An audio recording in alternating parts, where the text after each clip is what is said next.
छत्रपती संभाजी महाराज, भगतसिंग, राजगुरू, सुखदेव, मदनलाल धिंगरा, चापेकर बंधू, बाबू गेनू, स्वातंत्र्य सावरकर असे अगणित जे क्रांतिकारी देशभक्त आहेत यांचा विचार, यांचं सिद्धांत, यांचं चरित्र आजच्या युवकांनी धर्मवीर संभाजी महाराज असतील, शिवाजी महाराज असतील, स्वामी विवेकानंद असतील यांची जीवनी जर त्यांनी आत्मसात केली तर खऱ्या अर्थाने ते युवक म्हणून म्हणण्याचे लायक राहतील.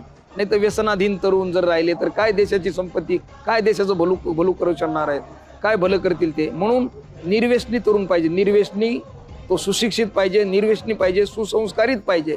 असा तरुण खऱ्या अर्थाने देशाची संपत्ती आहे. म्हणून मी तरुणांना आव्हान करेल, आपण या मुख्य विचारधारेत या आणि खऱ्या अर्थाने आपलं जीवन धन्य करा.